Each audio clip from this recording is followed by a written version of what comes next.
Okay, so good afternoon to everybody. My name is Andrius Kubilius, and we are starting our traditional seminar of the network, parliamentarian network, United for Ukraine. We call those seminars solo event, and today we have a pleasure and honor to have together with us Dmytro Natalukha, who is chairman of Economical Affairs Committee in Rada in Ukraine, and also he's a member of the Council of National Council on Recovery of Ukraine from War. And we agreed that we shall devote this seminar to what we call still, in some metaphorical way, Marshall Plan for restoration of Ukraine. The title will be, of course, different, but still we are using that in order to understand what we are going to talk about. And of course, this seminar is very special because we're doing it before 25th of October, when, as we all know, in Berlin, there will be a big conference of all the participants, or potential participants of that recovery plan. And Dmytro will update us how things are looking like now.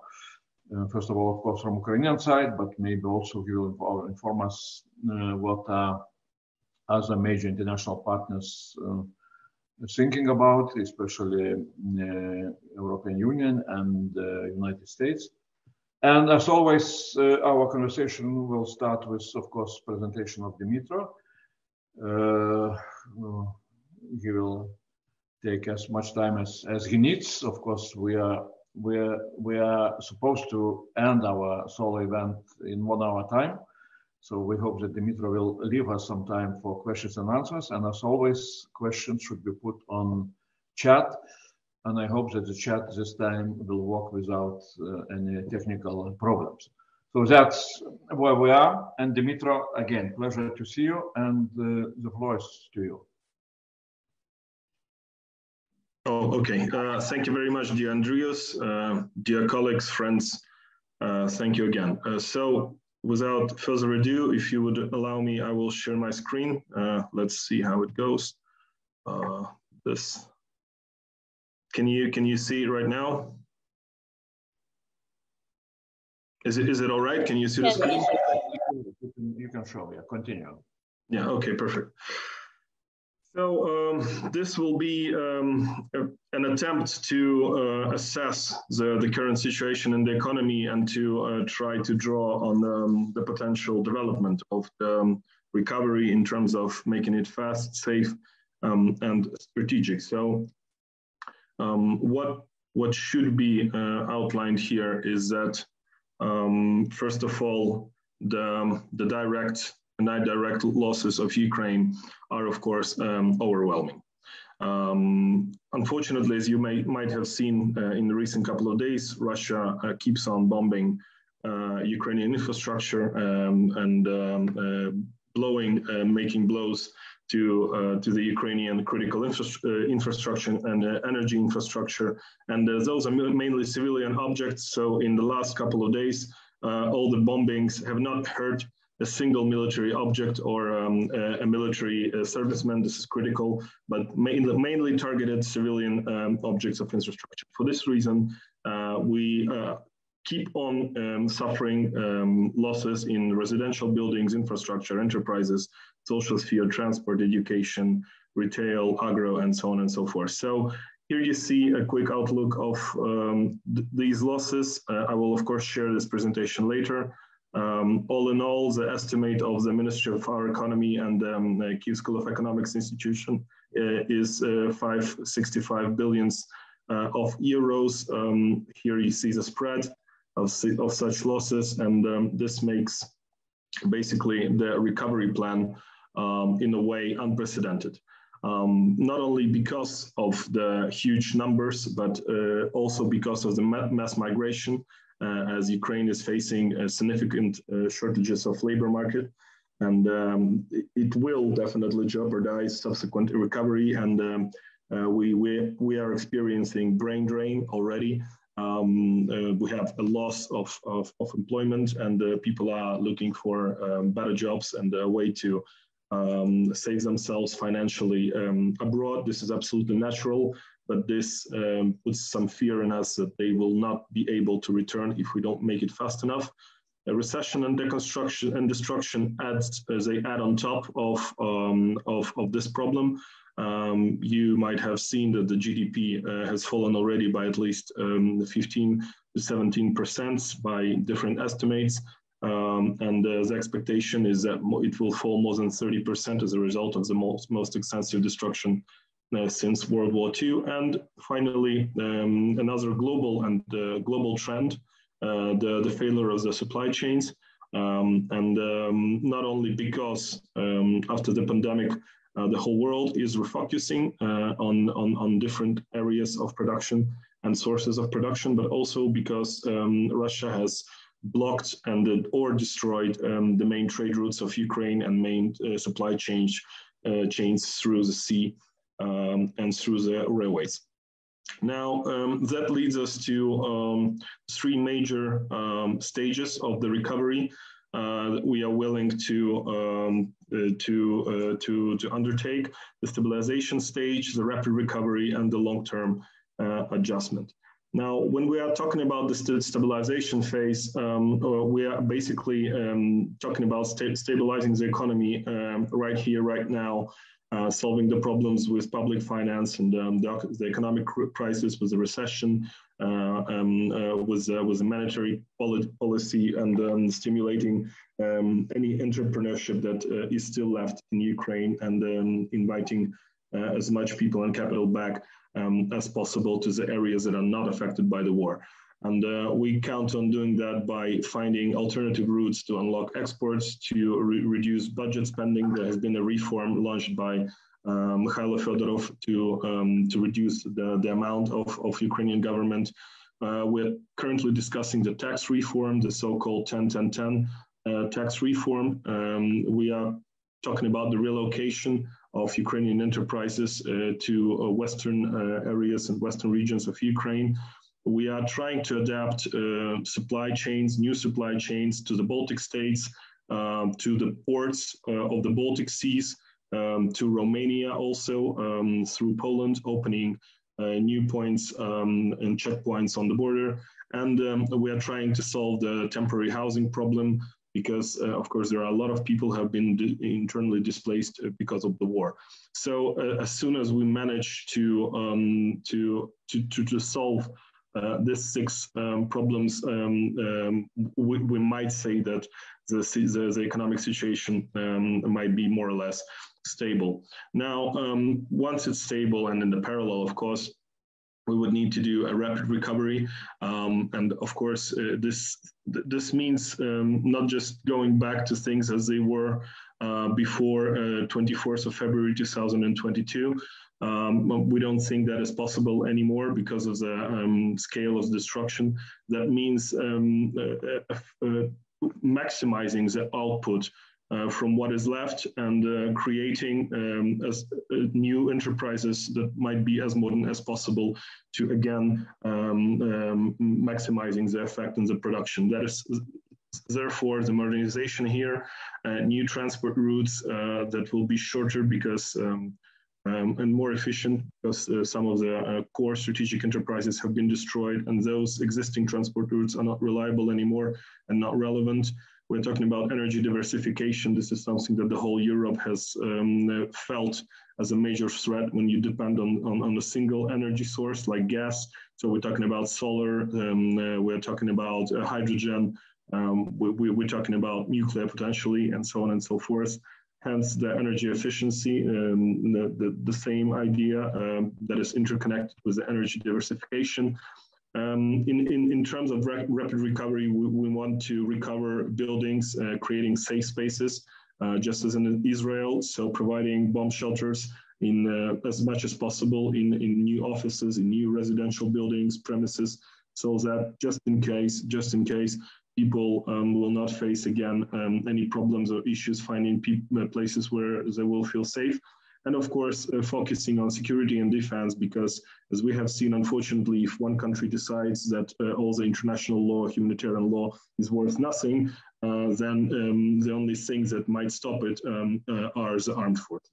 And luckily enough, Ukrainian armed forces, with the support and assistance from our allies, have managed to deter, in a way, the Russia, unlike the Budapest Memorandum or other documents that were not so successful in deterring the enemy. Now, we have conducted also a specific survey among the Ukrainians that have left Ukraine because of the war, just to understand what would be the advantages of Ukraine, and something that we never thought of before leaving and evacuating the country. But then after forceful evacuation, something that Ukrainians miss very much abroad. And it turned out that the things that they value the most is digital services. Basically, everything you see here, they consider it better in Ukraine, and those are digitalization, online access to government services, digitalization of the commercial sphere, and so on and so forth. It's all mostly connected with the DIA application, with the possibility to tap up your phone online and so on and so forth, to open bank accounts online, to open businesses online. Some countries do have a similar approach, like Estonia, Latvia, Lithuania as well. But other countries in Europe, unfortunately, don't. So for this reason, the Ukrainians that have moved abroad consider this to be an advantage of our country. And for that reason, this penetration of digitalization has proven to be very successful in every sphere where it has happened. And the long-term goal is to extend the success stories in all our areas of the life. And not only this, that is something that leads us to a conclusion that me and a couple of other members of my team have agreed upon in terms of answering the question, what kind of country we are building and what kind of state we're trying to reconstruct after the war is over. And we think that given these statistics, giving the previous experience from the pandemic and from this war, we would try to build the fastest state on the continent. Why we're talking about this and why such a conclusion? Simply because in the last couple of decades, it was all about speed for humanity.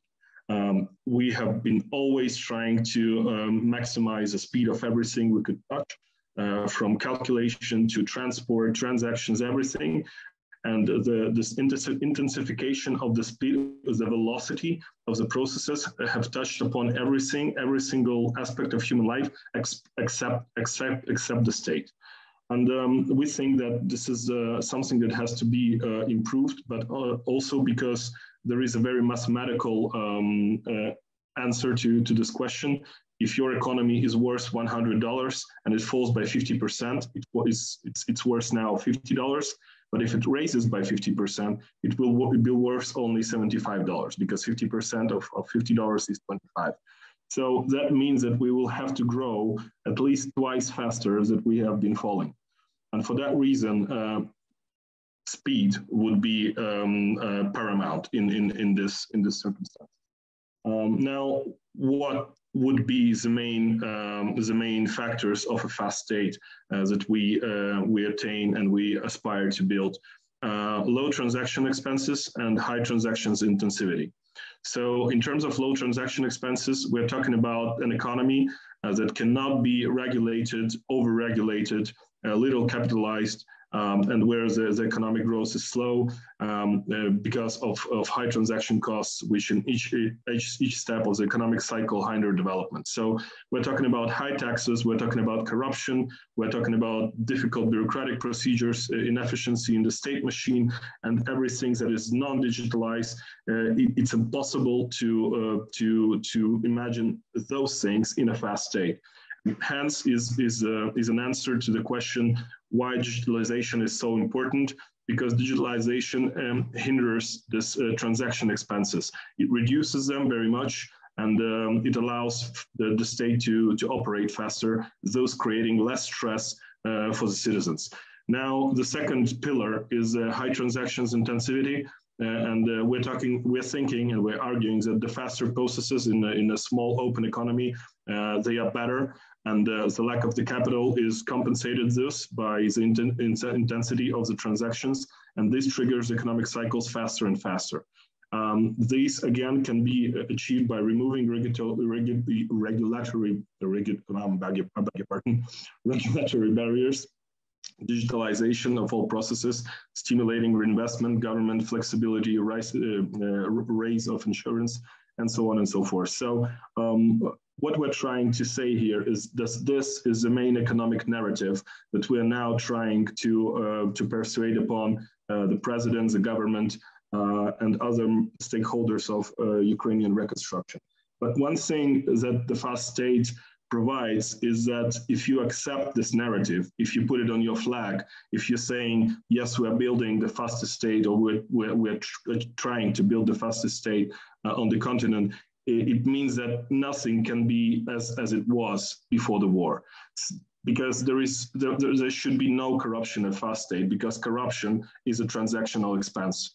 There cannot be inefficient customs, because inefficient customs is a transactional expense. There cannot be any undigital registers or inefficient court system, because this affects transactions intensity and this affects transaction expenses. So in a way, if you accept this doctrine, if you accept this narrative of fast state, you have to do everything differently. And in doing so, I think that we have a chance to recover faster and better. So for this reason, we have agreed upon these 5 principles to build the fast state. We're talking about speed, we're talking about involvement of other economic players in terms of the rebuilding of economy, access of entrepreneurs to improve work process.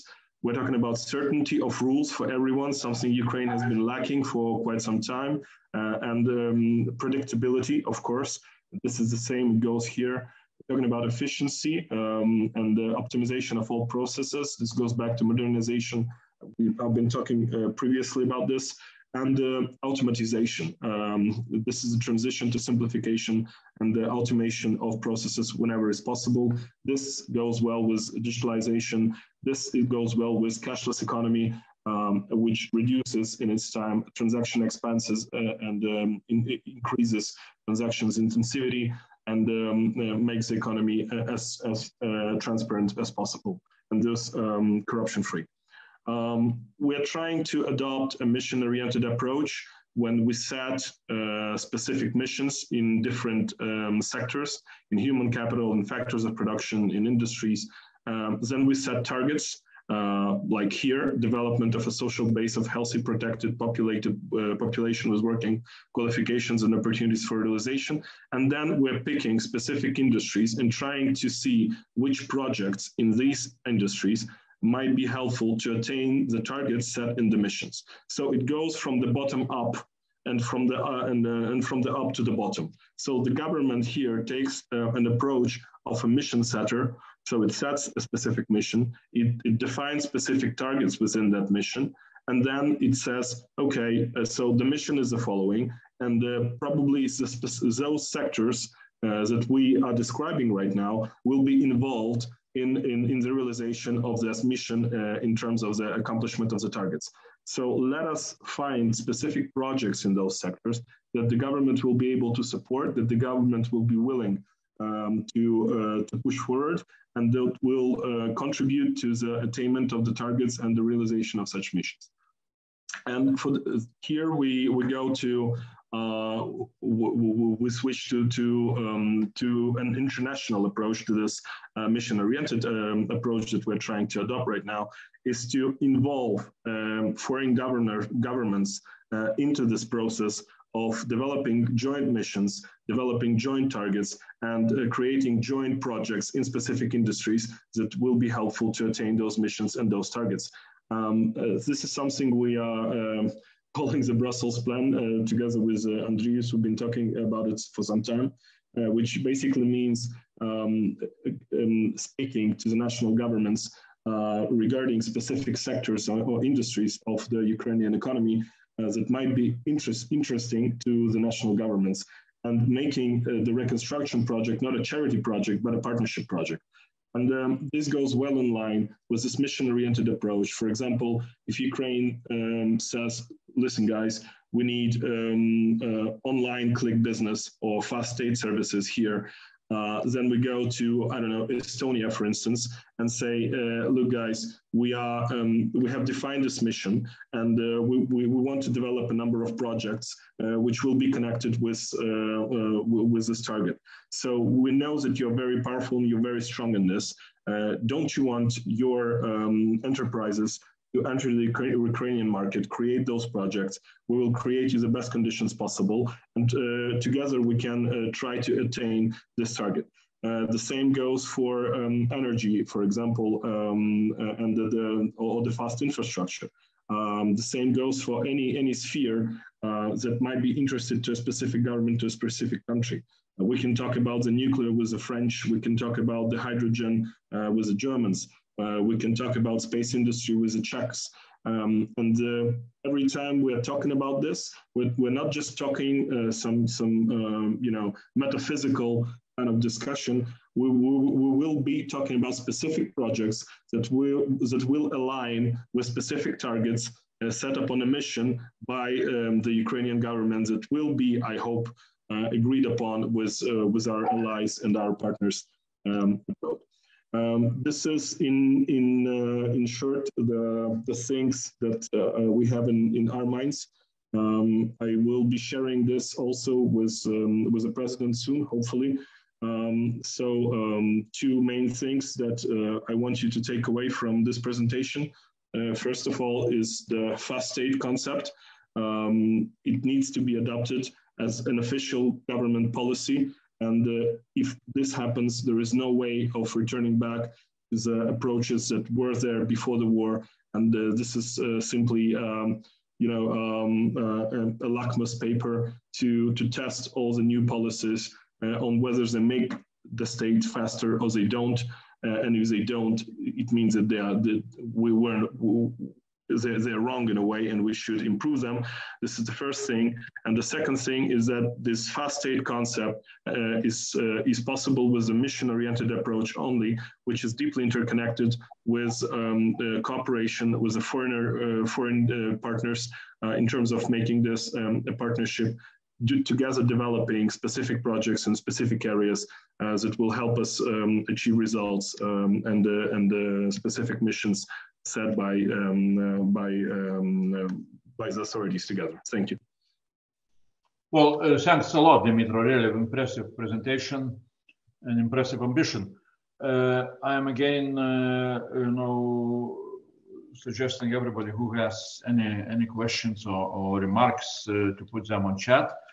I hope the chat is working. I see somebody test it, and it looks like that it works, not like doing several occasions earlier. I have just for the beginning of discussion, a few questions. I see, and definitely, reconstruction of Ukraine after the war perhaps will have several, major missions or goals or narratives.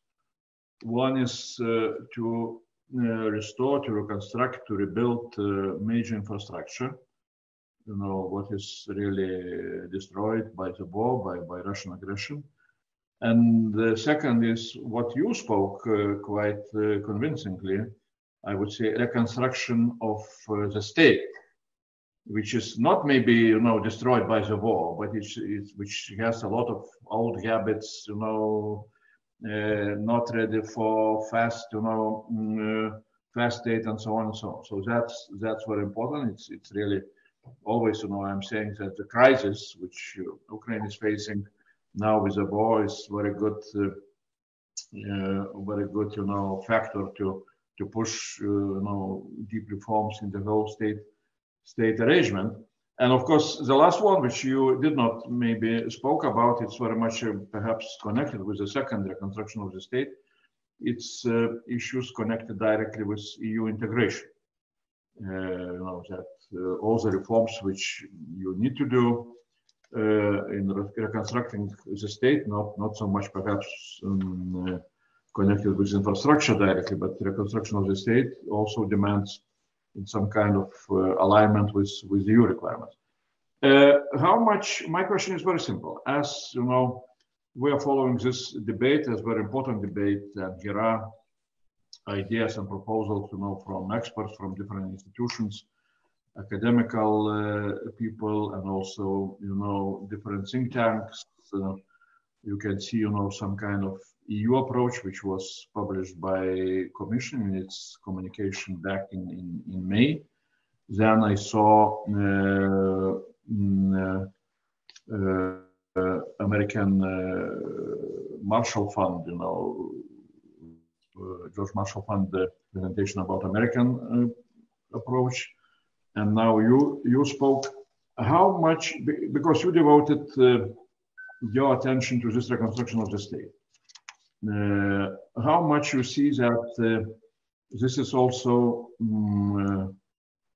in line with the ideas which other big partners have? I mean, because at least what is my understanding that they are targeting much more towards reconstruction of infrastructure, and you are speaking much more about reconstruction of the state. So how it will be combined in this, you know, holistic approach of the whole project. Thank you, Andrius. I don't think that those approaches contradict each other. I think that what we're experiencing is a profound and structural crisis that has been ignited by Russia, but that has shown us our weaknesses and our strengths as well. Now, for instance, in terms of the EU integration and reforms, I completely take your point. I think you're absolutely right, and we have a proof for that. Now, for example, the decentralization reform that has been advocated by the EU and that has happened in Ukraine helped the mayors of the cities and the governors to be more independent and efficient during this war.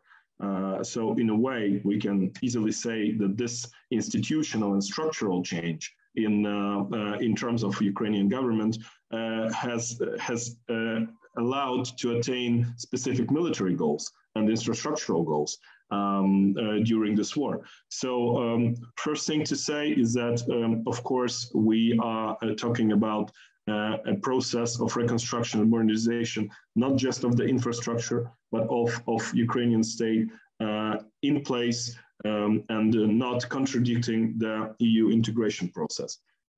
Second, I think that the lesson that we have learned from this war is that if we want to recuperate from this war in a way, things simply cannot be as they were before. We have learned our mistakes. We have made a lot of mistakes in the past. We are paying a bitter price for them. And this war, again, has shown them very clearly. And the reason why I'm dedicating so much attention to topics as structural reconstruction of the state machine is specifically because I think that this is one of the preconditions to a successful country that will rise after this war is over. And this country cannot be the same country it used to be before the 24th of February. Because we know all of the major demands and concerns of our Western partners, don't we? We're talking about inefficient court system. We're talking about lack of transparency. We're talking about corruption. We're talking about other things. And if you think about them, basically it would take governments a lot of time to try to address everyone and each of them and try to convince again the Western partners that in specific sectors we're doing a good job. What we are proposing is a very different approach. We are proposing that as a national policy, this concept of fast state, if it's taking on the flag, that would by default mean that Ukraine is not returning to the pre-war condition because it was not efficient, because we had so many flaws. Why is that? Because a fast state, again, as I said before, it simply cannot incorporate corruption, but not because it's against some values or some philosophical, moral aspects, but simply because it's economically inefficient, because corruption creates enormous transactional expenses. And the transactional expenses, they deter the economic growth that we need and we require so much. The same goes for the courts, the same goes for bureaucracy, the same goes for customs, and so on and so forth. So in a way, I would say that this national policy of a fast state is a safeguard against previous wrongdoings and the wrong policies and wrong approaches that have been adopted by the Ukrainian government, any government, not just our government, but any government throughout history. And that is why I dedicate so much attention to it. Yeah, okay. Dmytro, now we have several questions from the audience. And first of all, I will give the floor and we shall, give the microphone to Andrius Kubilius, whom all of us we know very well. He's our partner in all our activities towards Ukraine and other countries of eastern part of European continent, and who is really great expert on those issues. And after that, if I see also that Ambassador Mingarelli, whom we know very well, put some questions on chat, but since he also is one of the best experts on Ukraine, I would suggest if Mr. Ambassador Mingarelli hears me, that we shall give him also the floor. So, but now, Andrius, please go on. Yeah, thank you very much, Andrius, and thank you, Dmytro, for an excellent presentation, both with PowerPoint and with your words of it. But my question goes in the same line as Andrius's question, and I very much like your answer to it, but I think that should also be reflected in the presentation, because your presentation suggests that the Ukrainian central government will do pretty much everything.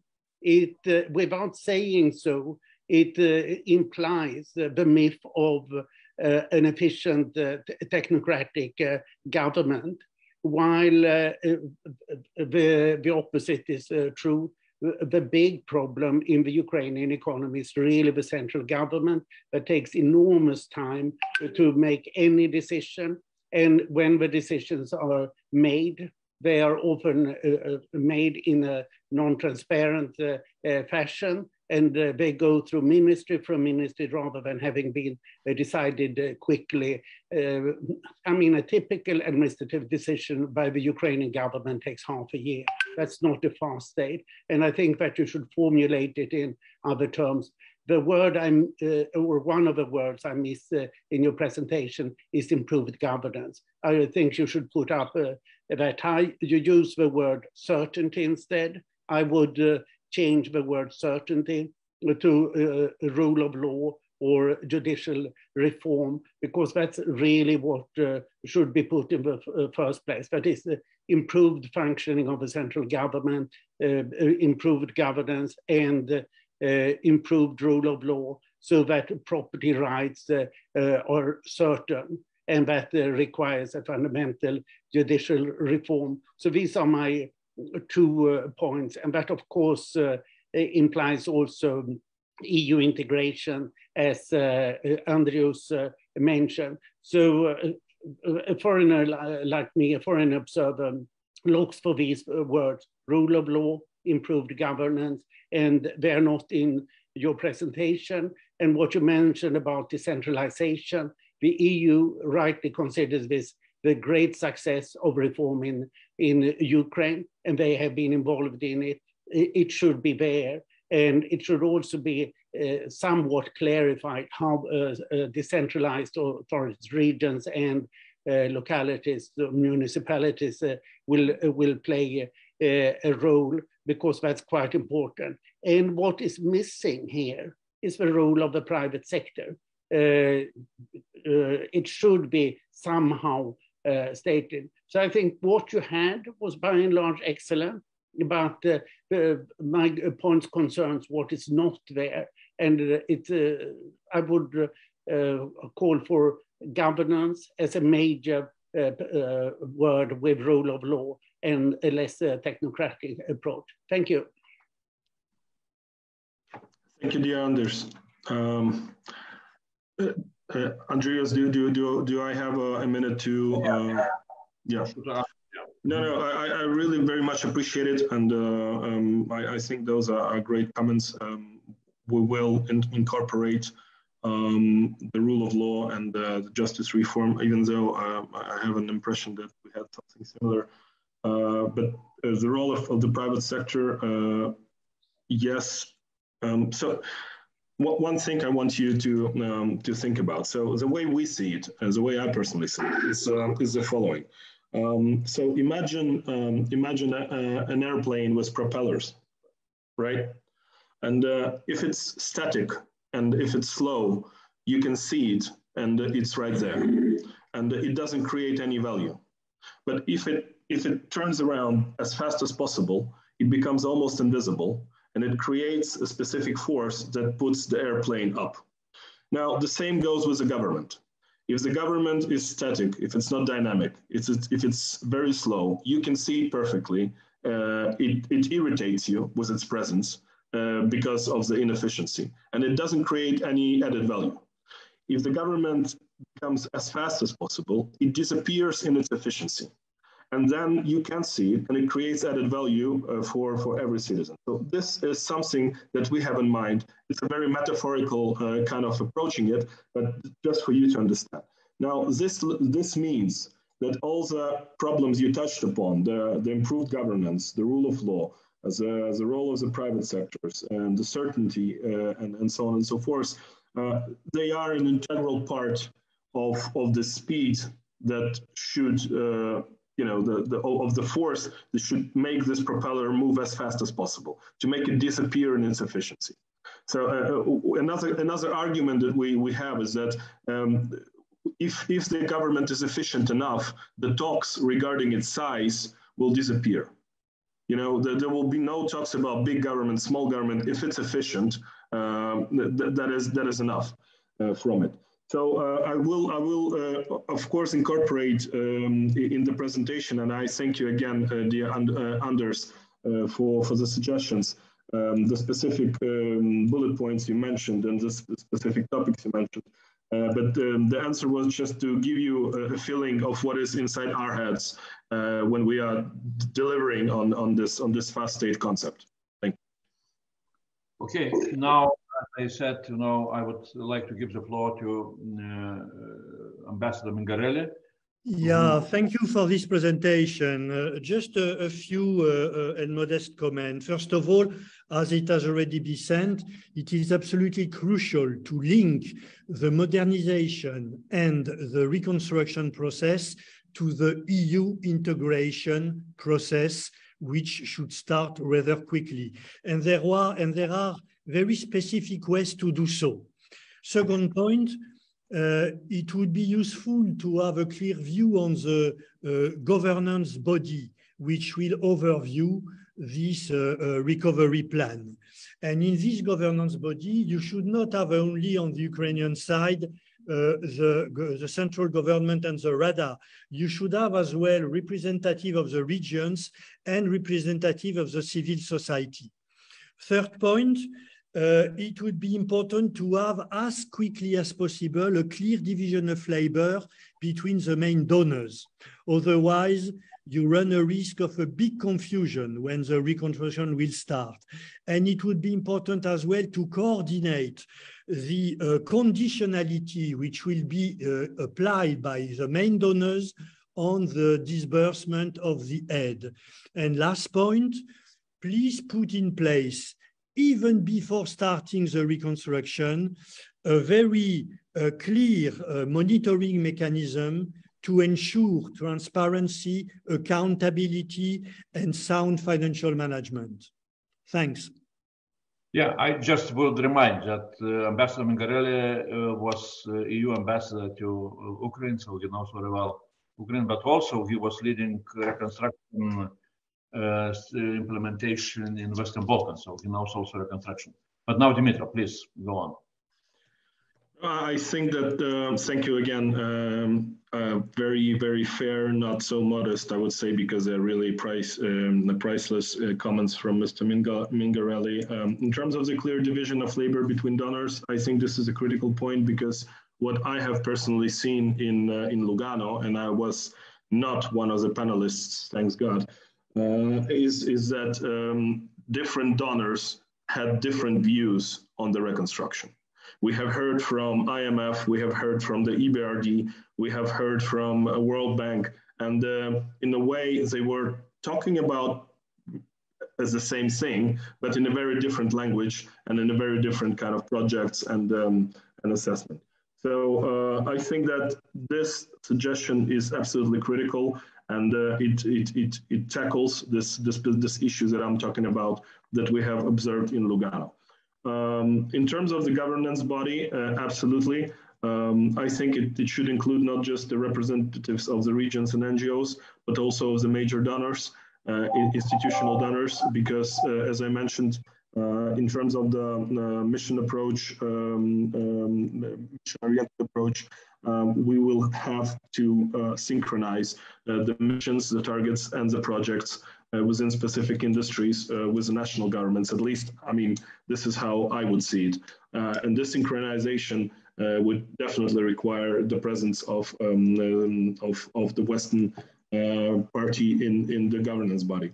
Monitoring mechanism, I think this is something you cannot simply miss, just because the amounts of the financial aid would be unprecedented. We have seen it in the beginning of the presentation. And so it's absolutely natural, genuine, that those money should be monitored and should be allocated according to specific projects that they have been provided for.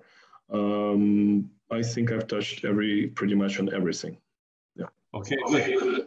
Now I will ask our great friend and colleague from European Parliament, from Renew Group, Bernard Guetta, to take the floor. Again, since we know him very well, we are giving such a right to put the question. Bernard, please go on.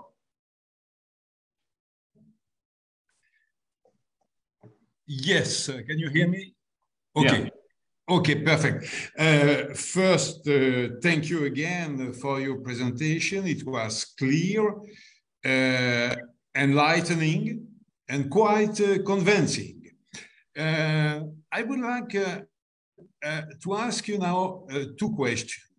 Since you define yourself, as I understand, as a Keynesian, what should be, on your eyes, the role of the state, of the fast state, in the rebuilding of the Ukrainian economy? First question. And second question, what should be the social protection in Ukraine after the war and during the reconstruction, and of course, after the reconstruction? Thank you. Thank you, dear Bernard. If I may ask you, if I consider myself whom? A Keynesian, a supporter of Keynes. Keynesian, yeah, of John Maynard Keynes. Yeah, so this idea of fast state, to be honest, it arose during our conversations with Madam Matsukato during the Davos Forum. I was attending a number of her panels and speeches, and since then we took it from there, and then we developed it into this concept of the fast state. Now, if you have read something of the Mazzucato, so she sees a state as an actor, an active actor that defines missions. It does not interfere precisely in the market, but it creates specific conditions that that kind of direct the development of specific industries, specific sectors of the economy, and provides guidance and tries to stimulate the development of specific projects to attain this goal. Basically, this mission-oriented policy is completely Mazzucato's idea. We just adopted it and, in a way, synchronized it with the Ukrainian reality. So what I'm trying to say is that war in Ukraine is a factor that requires government to take an active role. And I think that one has to admit that government will still be playing an active role during the reconstruction, because it will have to prioritize the spheres, the industries that it concedes paramount for creating jobs, for decreasing and getting out of the recession, and stimulating people to come back as fast as possible. For that reason, I see the role of the fast state to be very active. But again, in terms of setting specific missions, setting specific goals, and setting specific targets. Everything else, I think, can be done by the private initiative and by the NGO sector, as much as today the volunteers are doing pretty much a lot of the work that the Ministry of Defense should be doing in the usual framework. But they are not. They are setting goals, they are setting missions, they are setting targets, and the volunteers and then the private, the markets, the private companies are trying to meet those targets by developing specific products that are required by the government, and thus stimulating specific spheres. So this would be my answer, I think. Okay, good. So here were live questions now I have on chat. One is simply comment by Torbjörn Becker, or advertisement. Torbjörn Becker is from CEPR, Center of Economic, think tank, good, well-known think tank from London. And he speaks about blueprint for the reconstruction of Ukraine, their report. And they are coming with more in-depth coverage of both rebuilding infrastructures and state and other institutions to support the construction process. They will publish that in not too distant future, so we would be happy to have some kind of presentation, maybe even on our webinars. So that is, as I called, advertisement of some forthcoming publications. And now just a few questions. So Elena Koncevičiūtė, she asks, how instrumental would you think is a newly adopted national anti-corruption strategy for the process, for the fast state process? And second is from Vladlena Marcinkiewicz, who asked, how does fast state policy include civil society? Who will make sure that the state is efficient, if not civil society?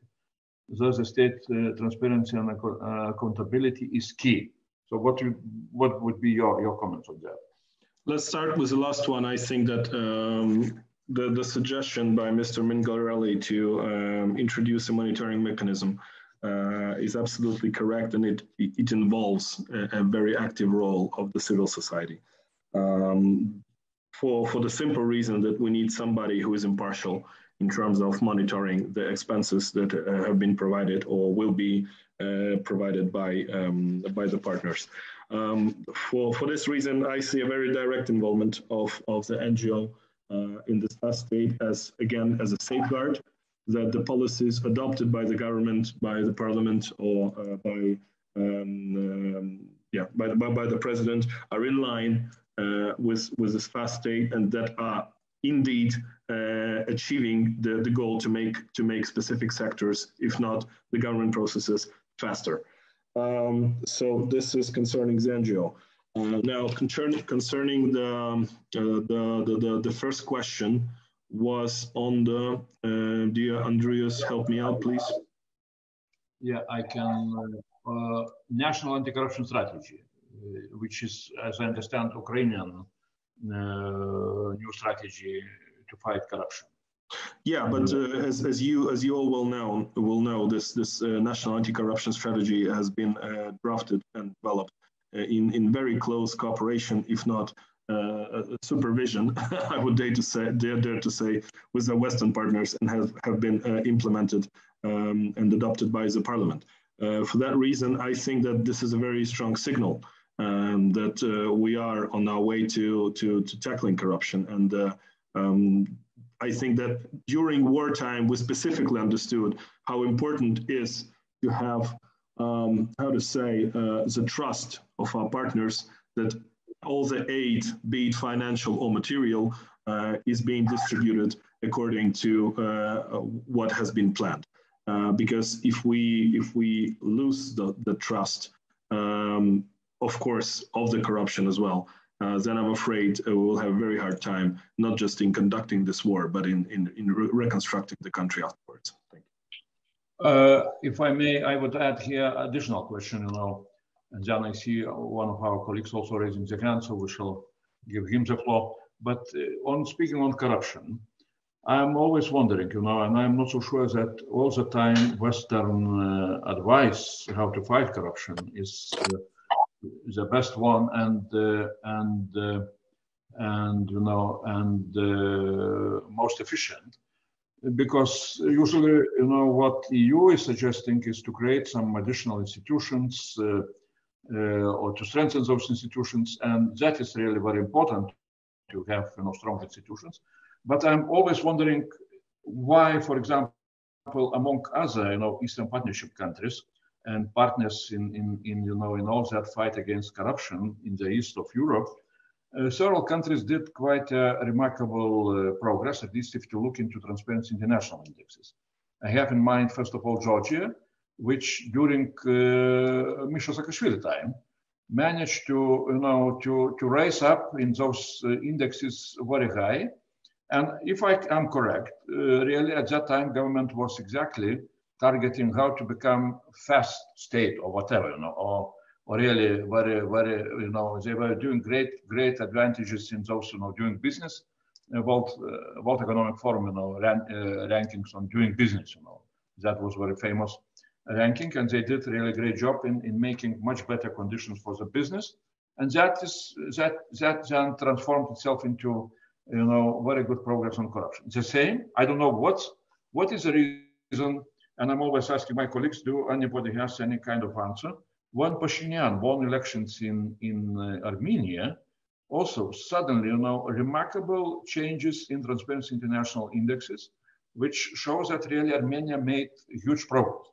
So I am wondering, maybe we can have some kind of joint effort to look into those experiences, and to have a proper understanding what really can make progress of Ukraine in fighting corruption, not just looking into institutions, but maybe some exactly this fast state approach, can be of some kind of answer.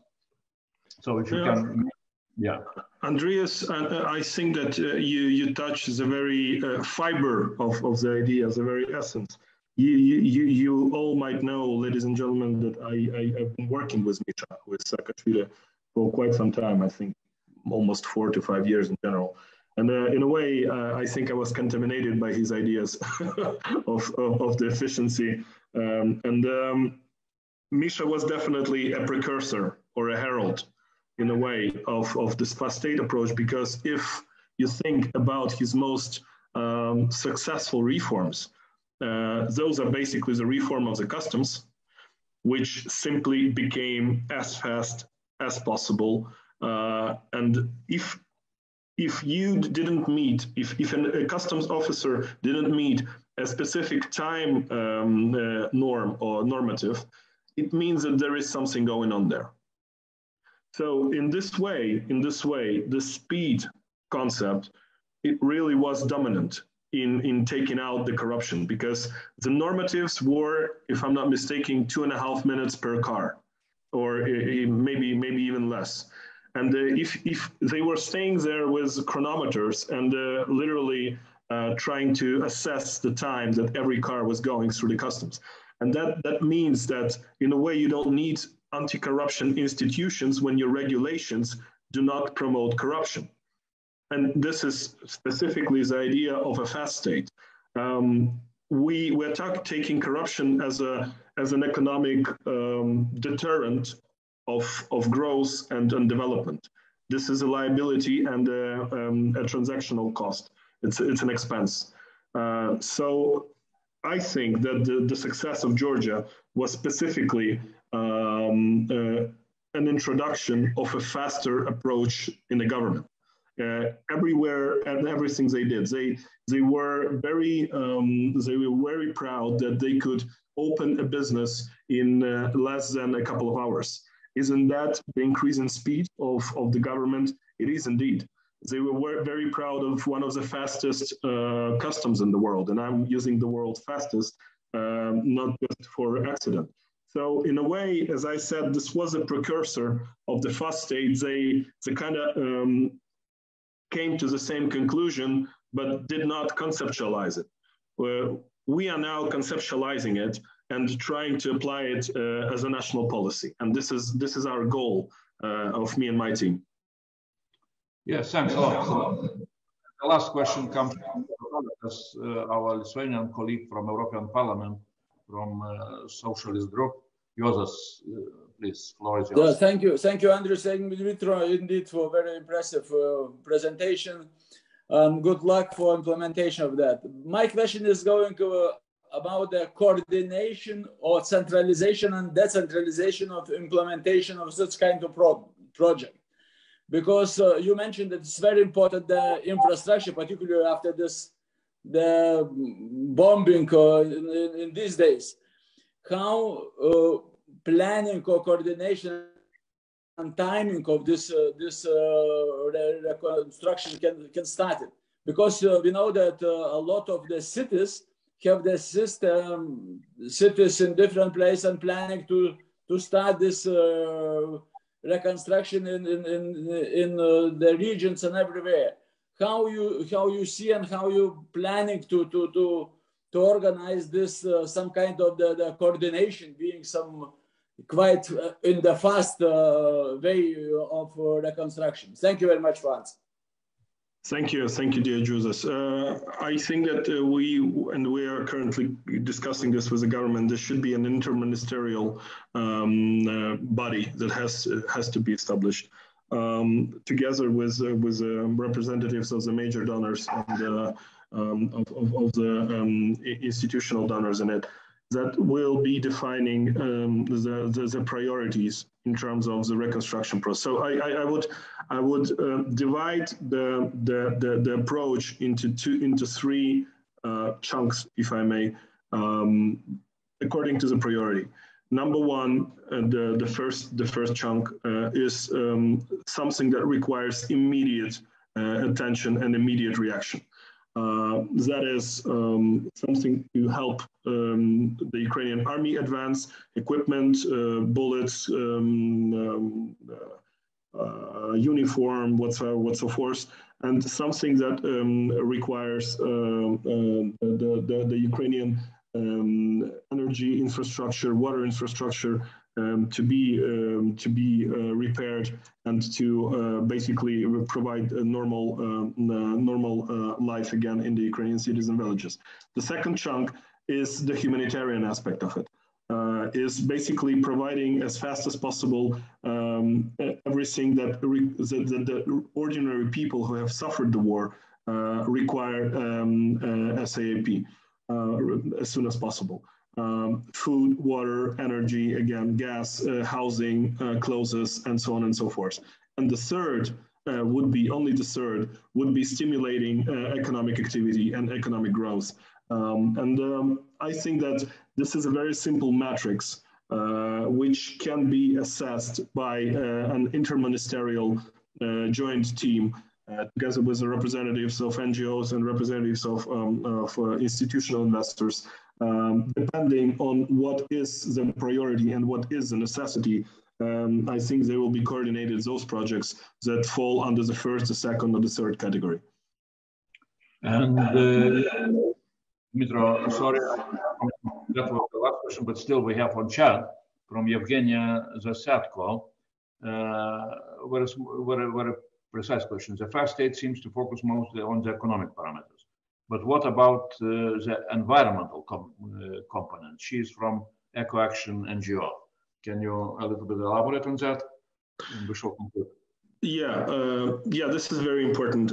So the thing is that one of the, I think, the biggest pollutant in the world is war.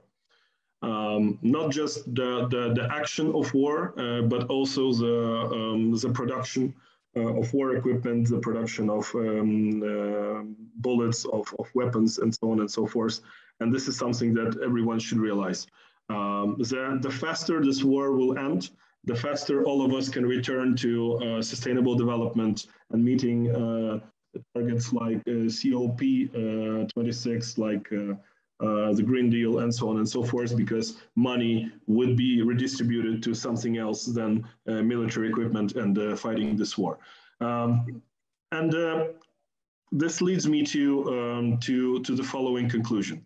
In a way, I think that to be very, very fast indeed in its reconstruction, Ukraine needs to exploit and to use every opportunity and every possibility that falls at its hands. I am one of those who is advocating a tax-free regime for companies that are carbon-free emitting in their production. Companies that undertake an optimization of their production process that reduces the carbon emission, for example, should be provided with tax incentives. And in doing so, we can attract as many actors as possible here in Ukraine. And this, in the first view, a very environmental approach will then give us a very specific economic output by providing workplaces, by providing people with jobs, and by creating some added value here on the territory of Ukraine. So this environmental component is very interconnected with economic parameters you mentioned, but this is something that we have to keep in mind, that I think a fast state cannot be pollutant, simply for the fact that those are, again, transactional expenses. Okay, Dmytro. Yeah, that was the last question. So I would like really to come to conclusions. And first of all, thanks a lot, really, Dmytro, for this solo seminar, solo event. I think that it was very, very interesting, very important. A lot of really clear messages, which brings us to some, I would say, optimistic conclusion that Ukraine will win not only the war, which we really hope that will happen, and we are ready to support with the weapons, with the financial assistance as much as possible. But Ukraine will be able to reconstruct its damaged infrastructure, but also to reconstruct its own state, and to become really a fast state, modern state, member of the EU, and bringing a lot of benefits for the whole EU. With your energy, with your courage, I think that there will be no possibilities for you to enjoy that partnership with Ukraine, and really, to move forward to all of us. So, yeah, thanks a lot again, Dmytro, and thanks a lot to everybody who was participating in our solo seminar of United for Ukraine. We shall continue our seminars. We shall continue our advocacy trips, as we were announcing earlier. Just follow our messages and follow our website with all the information about forthcoming events. There are a lot of very important topics which we want to discuss, and to use this platform really both for gathering all the collective intellect from Ukraine and from experts and from politicians, and then to use that for the benefit of Ukraine and for the benefit of us. So thanks a lot, and safety in Ukraine, and good luck to everybody. Thank you, dear Andrius. Thank you, everyone. Thank you.